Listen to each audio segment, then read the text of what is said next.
with Dr. Avi Soifer, Dean of the UH Law School. Thank you for joining us, and thank you for taking the time. Very glad to be here. What is it like to be the Dean of the Law School, the only law school in Hawaii? Well, it's a great pleasure and an honor to be the Dean here. The William S. Richardson School of Law had to be fought for by C.J. Richardson and his allies, and I think we're realizing their dream, which is opportunity for people from Hawaii in particular, not all of whom want to be lawyers, but to have leaders in Hawaii. And we recently had a reaccreditation visit every 7 years, went very smoothly, but one of the accreditors said this is the only law school that she'd ever seen in which the students already know they have a role in the community.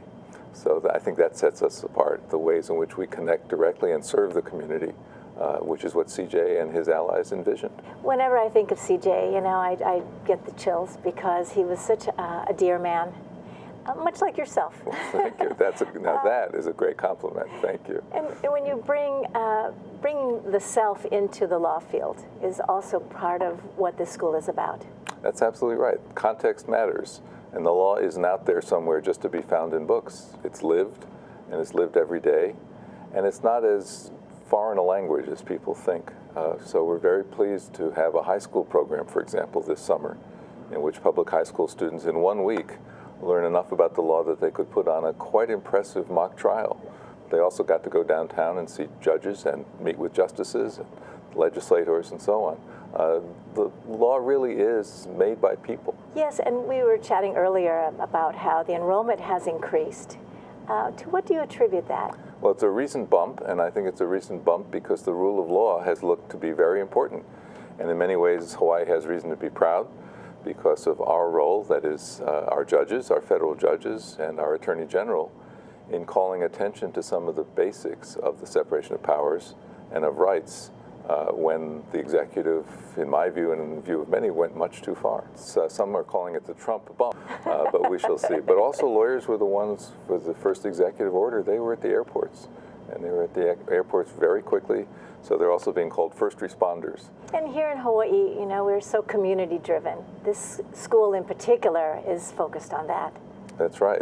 We are all over the community in ways that our students, as I said, kind of lead the way in some ways. But the faculty, we serve the community through our clinics, through outreach, through externships. Our students asked for a pro bono requirement, doing things for nothing under legal supervision before they could graduate.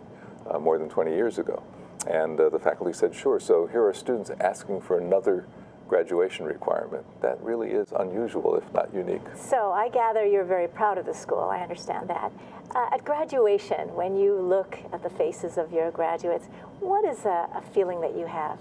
Great pride, great joy that we share. And then you look out at the audience. We do it at Andrews Amphitheater, so it's open air and beautiful.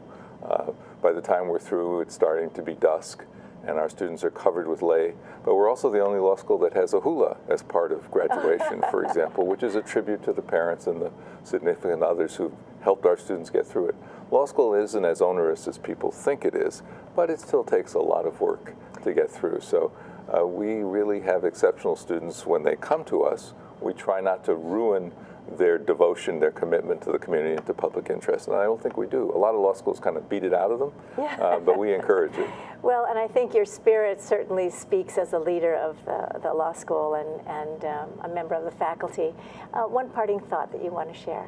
Well, you mentioned Chief Justice Richardson, and he was a model of how you could be gracious and a gentleman and fight successfully for something very important. So that's one of the highest compliments I've ever had, I think, to be compared to C.J. Richardson. And we were able to give him an office, and he came and he hung out with the students. And that's the kind of law school we are. The students support each other in ways I've been in law teaching forever. I've never seen it anywhere else, even approaching the way our students are there for one another. Well, and thank you for being with us and for us at Island Focus. Appreciate your time today. Very glad to be here. Thank you. We've been chatting with Dean Avi Soifer of the UH Law School. Thank you for joining us.